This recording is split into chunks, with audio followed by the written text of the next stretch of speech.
nature journaling is something that anybody can do. This is not only for professional artists, professional wildlife artists, or artists of any formality or discipline.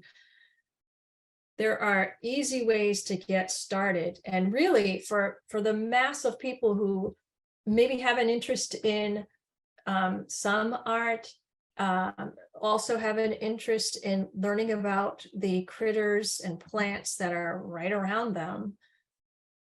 There's some very easy ways to get started, and it's not always about the drawing process.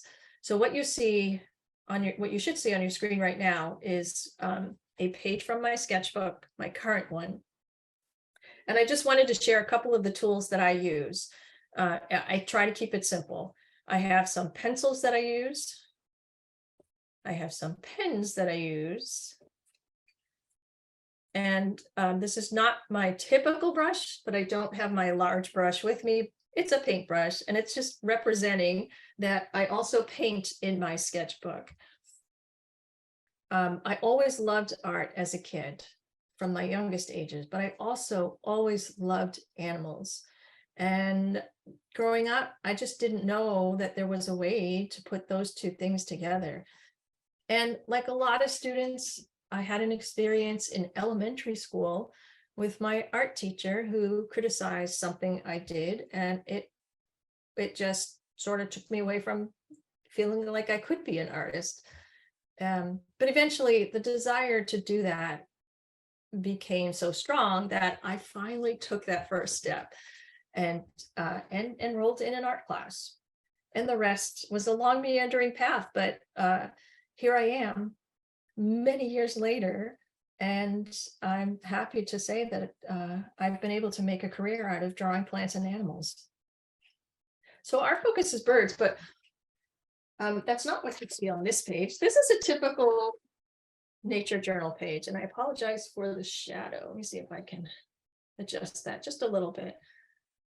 A typical nature journal page is going to have a few key things on it. One is, see if I can get down in here, the date. I like to keep track of the moon, so I put that in as well. Another thing is writing about what the weather is like, what the habitat is like, where am I? So the date, the place, weather notes, and then I also almost always put the time of day, but I seem to have forgotten that on this page. That's the beginning of data collection. Those things, pretty much date, time, and place, and then adding in some weather notes, is really helpful to the learning process of where am I, what am I seeing, what kind of activity is happening at what time of the day, what's the moon phase and the sunrise sunset. That's something I like to add, but you don't have to. But of course, the weather is going to also influence what you see and what kind of behaviors you see. I will show you what I was looking for on my laptop. I pulled up an older picture of mine doing some bird sketching. And I wanted to share with you that in the early days of me doing this, trying to draw birds, this is not an early day, but in an early day, I had a lot of really tiny sketches. They were very,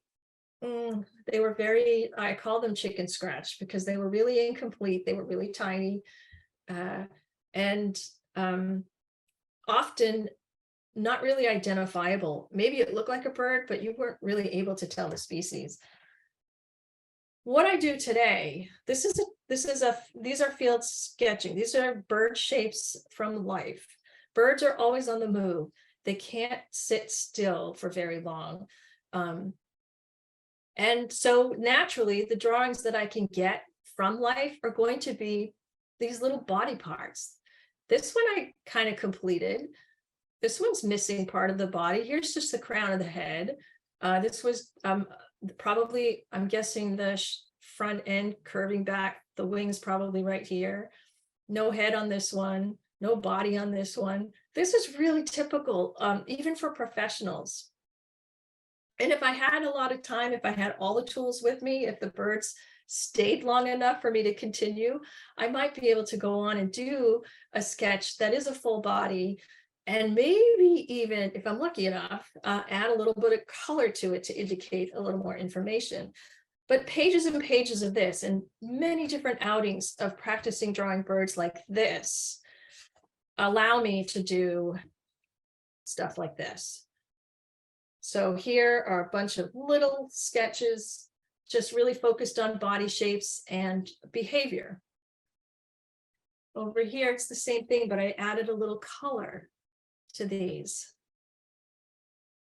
And then this, and this was not done in the field. Actually, none of this was done in the field. All of this was done in my studio from photographs and videos that I've made about from watching these birds. But the skill is there after lots and lots of observation and lots of practice. We're not going to get to this level today, but I am going to get you started.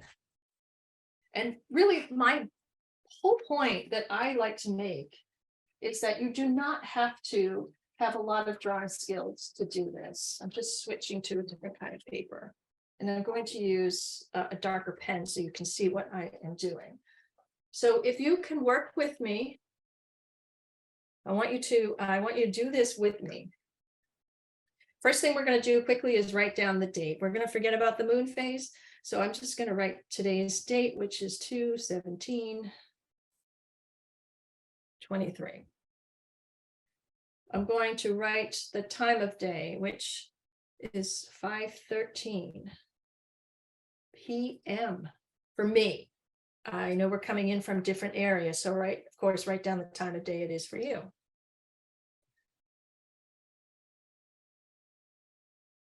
The place where we are. For now, I'm going to write this, Rainham, Mass. That is the location where I am. I don't always write the state and the town. Sometimes I will just write, my backyard. Or in Alaska, where I live, there's a really nice place called Kincaid Park. And I might put Alaska on that. I do a fair amount of travel, so I guess I do write the state because I travel a lot. So forget that comment where I don't always write the state. Anyway, you can be very, very broad about where you are. You can be really specific. That's the point. Date, time, and place, and the weather.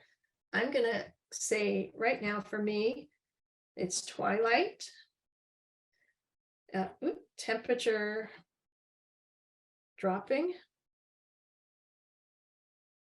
And it's been very warm lately, 50s to 60s. This is unusual weather for a New England winter in February. Some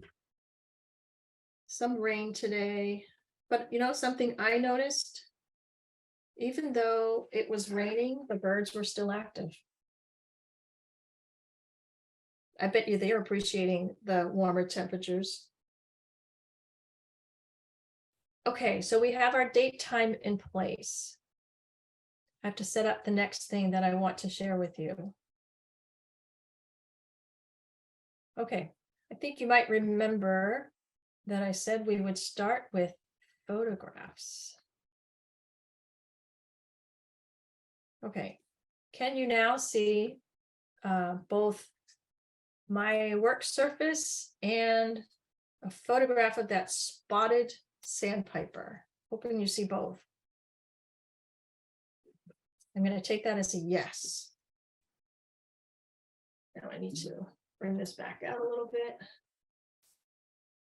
Okay, there are usually a number of steps that I take my students through when we prepare to draw something, whether it's from life or from a photograph or a video. but usually applicable, or always applicable, when you're drawing flora and fauna, when you're trying to capture something that might be a familiar form to somebody else. I'm going to jump over a few of the exercises and go right for capturing shapes, proportions, and angles. I think this would be the most helpful thing in the field. Or even just starting out learning how to draw birds. So shapes, proportions, and angles. I'm going to switch to this pen. It's a little easier for me to work with.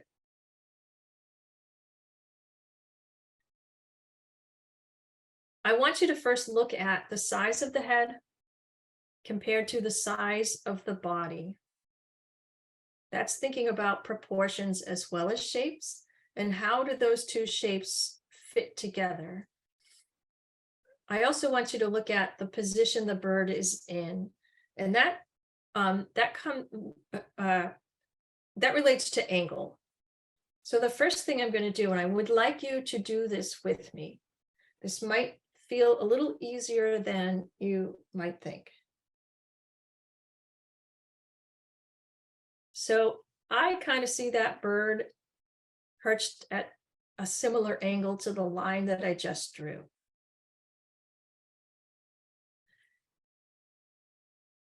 I see the head. Let's give the head maybe this size. And then the body, look at how broad it is towards the chest, how round that chest is down the belly. The back is fairly flat, and then it tapers off. All of those lines taper off to a nice point at the tail feathers.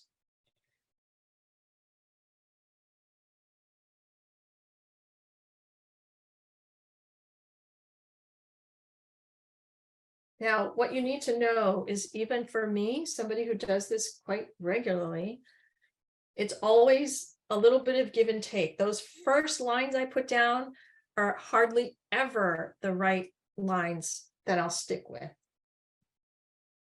Even when I'm working with pen, I know these lines are going to stay on the page. I'm okay with that. I love the experience of using pen, because it allows me to not be concerned with taking away information. I can just keep putting information there. And I feel like often that's a time saver. So let's get this done.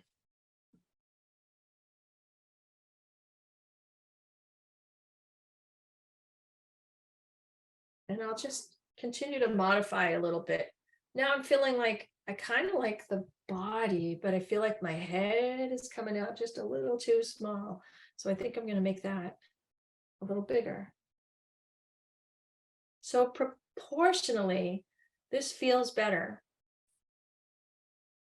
The size of the body with the size of the head. There's a lot of detail still missing. So let's see if we can get a little bit of that in. Length of the bill.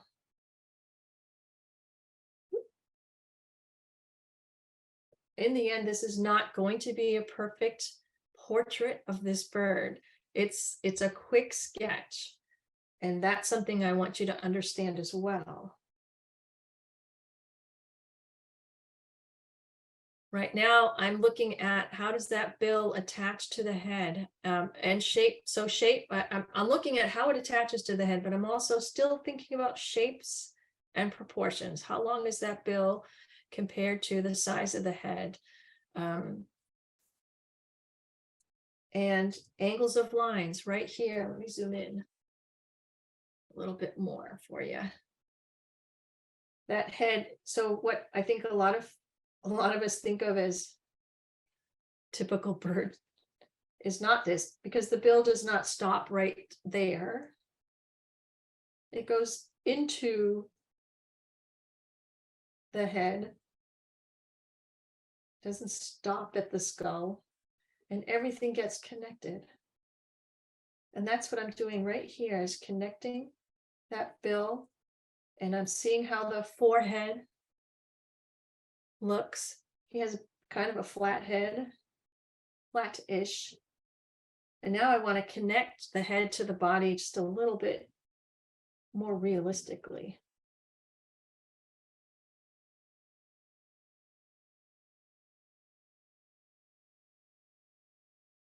Not too bad. Not perfect, but not too bad. This is, feet can be pretty challenging, so I'm not going to get too detailed about that right now. I just want to try to put in those feet where they are on the body itself, and I'm not getting detailed about it. And that's because I'm not doing a perfect, I'm not trying to do a really accurate portrait of the bird. I'm just trying to do a quick sketch. Next thing I want to do is try to get that eye in there. Ooh, look at that. Might be a little too big.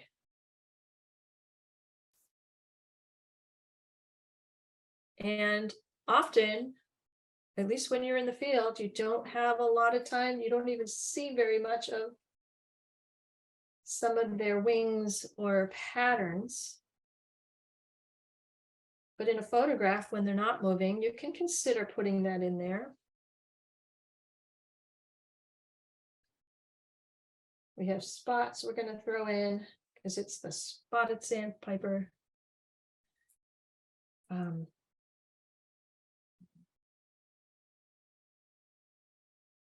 little bit of patterning up around the head.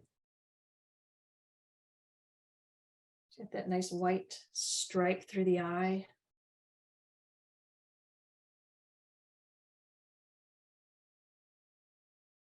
I think I'm going to leave this one just like that. Shapes, proportions, and angles. One thing I think I'll put in the resource that I didn't think about until just now is a handout I have from a colleague, John Muir Laws, who has a lot of free videos and free drawing instructional stuff on his website. Actually, that is on his website, on the resource list. But there is one particular handout that I'll make sure gets to you guys because it speaks to shapes, proportions, and angles as a way to start. Now, this is how I would operate when I am drawing from a static image, a photograph of a bird. This is not necessarily how I would operate if I were drawing from life. I'm going to zoom out on this. And you're going to do this with me, like before. I'm going to do it a little bit smaller just to keep using the same paper. Now, while the video is not on, I'm going to show you a trick or a tip. Something called gesture sketching, G-E-S-T-U-R-E, gesture sketching. And all that means is you're capturing the essence of something in movement. And how we're going to do this, and this is why a lot of my bird drawings from the field look like little stick figures or chicken scratch. And I've improved a lot in the last 25 years, but there's a lot of stuff that still happens that makes that just doesn't look like anything special. So here I am drawing this bird, and I know that in any moment this bird is going to use that neck to do something different. I'm still thinking about shapes and proportions. So notice how I started with the small head, long neck, and now I'm just trying to get an idea for the shape of that body. How much time you have to do this step right here, it depends on how long that bird stays in that same position. And boom, that's my little flamingo stick figure. Not much of a bill, doesn't really look like the flamingo bill, but that's okay. I'm going to give you, just for practice and a little bit of warm up, I'm going to give you about 20 seconds to do exactly what I just did right there.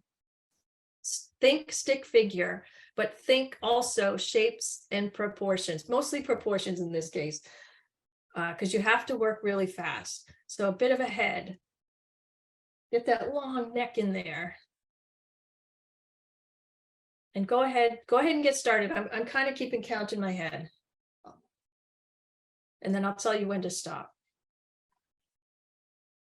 Just like any bird drawing I do, whether it's in my studio or out in the field, those first few lines are not, they're hardly ever the right lines, which is why you'll see a lot of scratch marks like this that are trying to help me form that shape.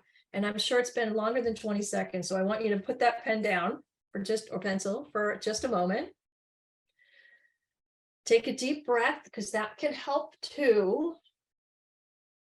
And I'm going to hit play on this video. And while it's not a long video, you can see it's only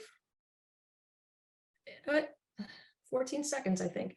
The bird is going to move around. So your job, and you can watch how I'm doing it, but I want you to work with me. Trying to keep track of time here. We have plenty of time. We'll work together. See how often you have to change to a new sketch once the bird moves. Every time it moves, I want you to move to another spot on your page and capture some part of it. See if you can get even just that thick bill, the way it's attached to the head. How much of that head does the bill, how much of the head space does the bill take up? Stuff like that. Whoop, there he goes. So now I'm going to put the body in first, and I'm going to try. Look at how long that neck is. Okay, so look, this is all I got in that time. He didn't move around too much. He kind of stayed in this position with his neck having that S curve to it for a while. But look now at the finished image. The bird is facing us. The bird's head is facing us. You see how that shape changes. So when we started, let me bring it all the way back. We have a really nice profile view of that body. The light's hitting it quite nicely. And you can see how thick that bill is up there. It takes up so much of the front of that bird's head. And the bill is almost as big as the head, actually. It even looks like it's longer if you think about that profile view. Not much of the body has changed when we get all the way to the end. Still side view, profile view of the head, but now we have the neck coming out. He's twisted just a little bit, and the neck is coming out from the body more towards us. I'd call that a 3/4 view. And then we go up that long neck, slight curve to it, and that head shape is totally changed because the bird is looking at us. So I'm going to leave this static for a moment, and I want you to try to capture that that form, that head, because that's called foreshortened. And when you have something looking straight at you, whether it's an animal or a plant, picture a leaf that looks, the shape on a profile view might be like this, but when it's looking at you, it's more like that. It changes. So let's just do this really quick right here, just as if that video was moving.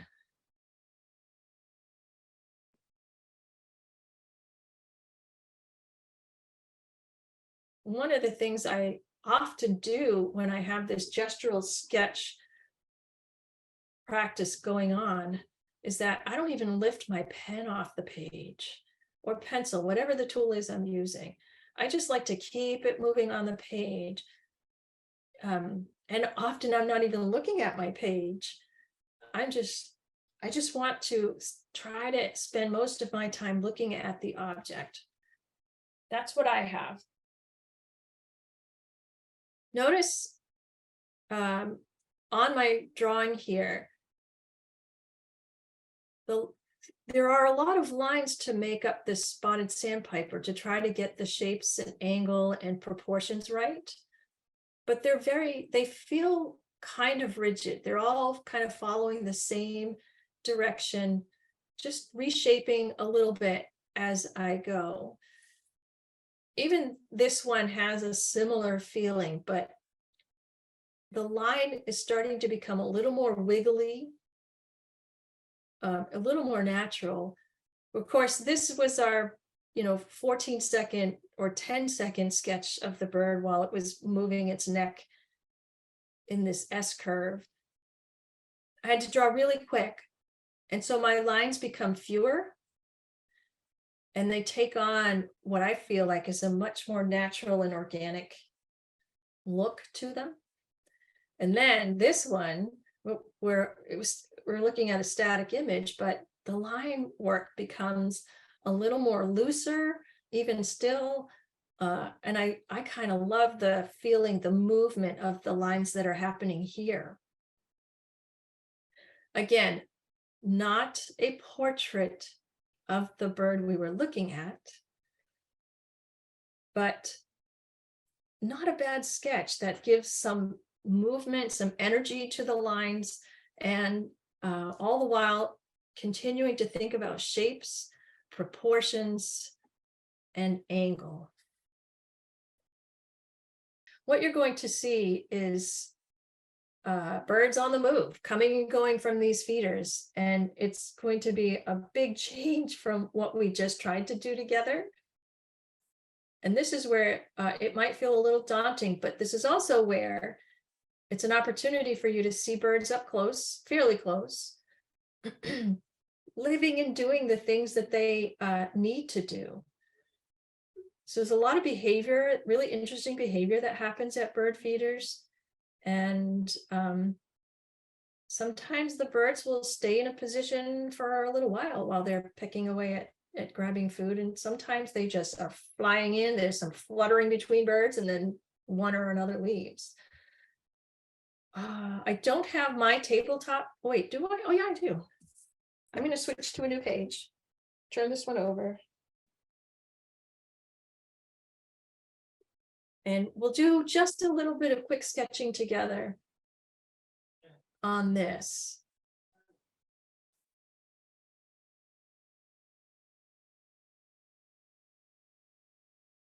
If I enlarge this, I'm afraid it's going to take away my screen, my tabletop screen. So let's just work with what we have here.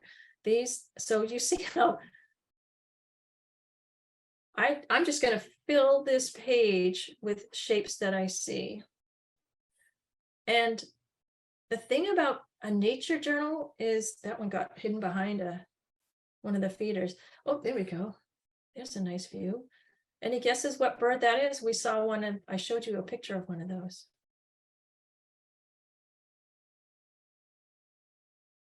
That's a European starling. Look at how long and needle-like the bill is. Look at how the wings fold up on the back side. Oh, now he's up on another feeder. Look at how he stretches his neck out as he's perched on the side of that feeder. And he's maintaining a nice shape for a fair amount of time there. So I might be able to get a little more information in. And I was too busy looking at it. I don't know what just dropped in onto that platform and then left again so quickly. And he's blocked by another feeder. So now we don't have much of a bird to see. I'm not going to try to draw a bird that I don't see most of the body form. And another important thing too is when you're drawing birds or any animal from life, you don't want to draw the things you don't see. So if you don't see the feet, don't draw them. It's okay to leave those out. If you don't see the head or the bill, I don't see hardly any. See hardly any of it right now. Just don't draw it. Wait until you can see it. And oh, look at that wonderful woodpecker right there. Totally different shape. Look at how flat that head is, and it takes up proportionally. It's like a square on top of an oval. Oh, and he's gone.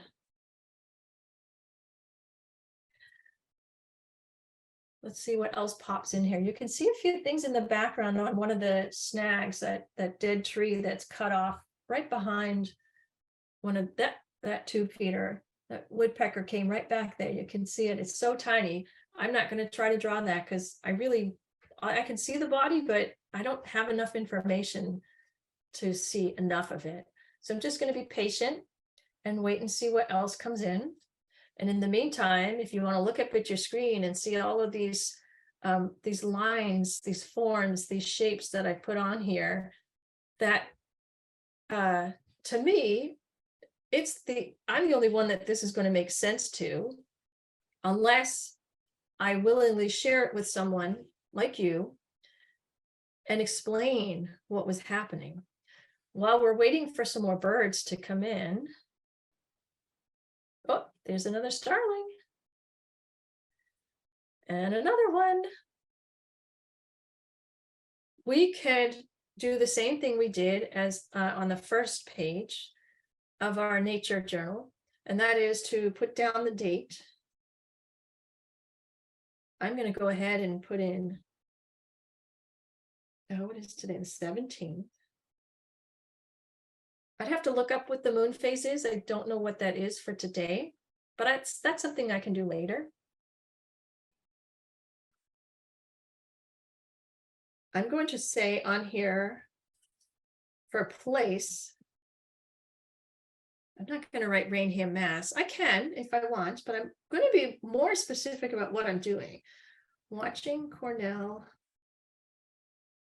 feeder cam. These are called feeder cams. Oh, I think we have another species in there. Oh, yes, we do. Okay, so a member of the blackbird family just dropped in. And this is that quick gestural sketching once again. But while I do this, I'm looking at my page a little bit as I draw, but I really want to make sure I'm spending time looking at that red-winged blackbird right there that's on the platform.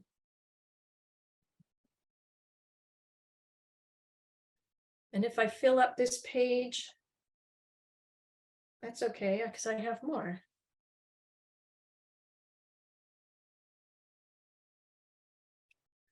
I can also take a moment to just watch, to just see how the shapes of these different species are different. We've seen the woodpecker. I'm pretty sure that was a downy woodpecker, and I'm making that decision based on the length of the bill, which is information that first-time viewers might not know, but I've seen downies and hairies, downy woodpeckers and hairy woodpeckers are pretty similar, except hairy woodpeckers are bigger and they have a longer bill. There are some other field ID differences between the two, but on quick glance, those are the two things I try to look for: is how big is the bill, and generally how big does the bird look. Field identification. So this is looking at, again, shapes and proportions. Look at that needle-like shape of the starling's bill compared to the shorter, stouter, and thicker bill of the red-winged blackbird. How the head is shaped, how the head sits on the body of the blackbird is different than that of the starling. And so these are things that I always think about. There goes the blackbird, is gone. Up, and in comes another woodpecker. Notice there's no red mark on the back of this one's head. So you might be able to determine the species.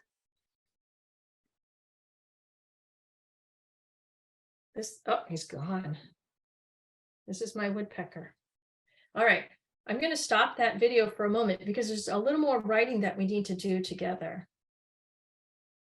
And now I have brought back just my work surface so you can see that.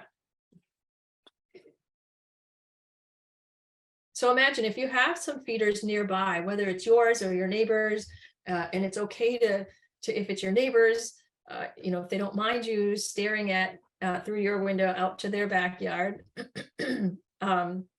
bird feeders can be a wonderful place to practice, not just the drawing, but seeing what kind of birds, taking notice of what kind of birds are using your feeders. There's something I forgot to mention earlier on is we talked about migration, and that this is a phenomena not just to birds. There are a number of insects and amphibians and a few other animals that definitely do have a pattern of migration. But something I wanted to say earlier is the difference between migratory birds and local or wintering or resident birds. Those three terms pretty much mean the same thing. That those wintering birds or local birds are the ones that live around you year round. And of course, the migratory birds are the ones that pass through or maybe even stay there for nesting season, but they don't stay there for the winter.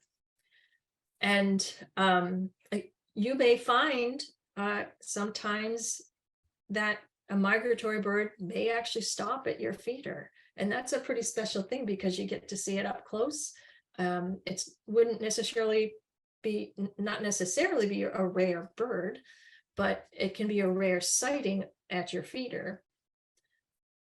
Okay, that said, with our sketches that we just put together, I want to do just a little bit of writing, and this is what's helpful to the process of remembering what you saw.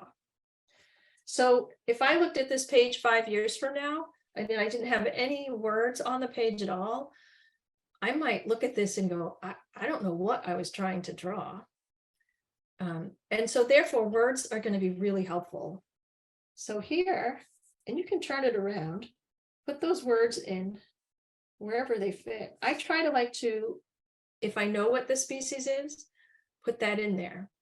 If I didn't know what a woodpecker looks like, I might do something like black and white all over, red patch. I don't remember if this was the male or the female, but I did see both. So I'm just going to write red patch on back of head. And that's all I need to put to help me try to remember, what did I see? Of course, there are a lot of black and white birds out there, but once you get familiar with the different shapes, you can start to figure out, oh, wait, that shape is a woodpecker, but that one looks more like the songbird or the warbler that I know comes around here. Their shapes are really different, but they're black and white. Penguins are black and white. Not going to confuse a penguin with a woodpecker, but just making that point. And I see a raised hand. Are you able to unmute or? Yeah. How do you remember all the birds? That Awesome. is solely due to lots of looking. And for most people, what was really helpful for most people, and it certainly was for me, is to go out with groups of people, to go out into the field to specifically do some bird watching so I can start to learn the shapes and start to learn to associate different species with a shape. And for a long time, it was much harder for me to remember species, but I was able to figure out that's a flycatcher shape, that's a woodpecker shape, that's a robin shape. And we're familiar with American robins here, but they're a bird that's in the thrush family. And there are a number of other thrush species that share a similar body shape. So I was able to figure out groups of or families of birds quicker than I was able to memorize specific species of birds. But it's time, it's spending a lot of time looking. And here's a pro tip. This was something I was going to say at the very end, because this took me a while to figure out. If drawing birds is of interest to you, I promise you, practicing the way I just shared with you is a way to, it's a way to practice that will get you a lot of skill. It will get you a lot of skill with the drawing part, but it will also get you a lot of skill and knowledge on just seeing those birds and those bird shapes. But that pro tip is, I finally figured out that I have to separate the two things. So when I go out on a birding outing, I have to decide ahead of time, am I going to bird watch or am I going to sketch the birds? And it took me a while, but I realized that I wasn't able to do both at the same time because they were taking up too much of my brain space. So I had to separate them, and I identify ahead of time. Today, I'm going to go watch the birds and I'm going to learn about what they're doing, and I'm going to see their shapes and try to figure out what species they are. Field identification books are very helpful with that. eBird is very helpful with that, and other resources like it. And then there are outings where I feel like I'm totally focused on the drawing process. I don't want to have to figure out how to learn what species it is. I can do exactly what I just showed you, draw a shape and make some notes about some field marks that I notice. Or the habitat that it's in. You're not going to find a woodpecker wading around in a pond, and you're not going to find a great blue heron pecking away at the bark of a tree. So that habitat and behavior is part of it as well. So there are times where I'm strictly focused on the drawing process, and other times where I'm strictly focused on just watching, observing, and trying to understand what species I am looking at.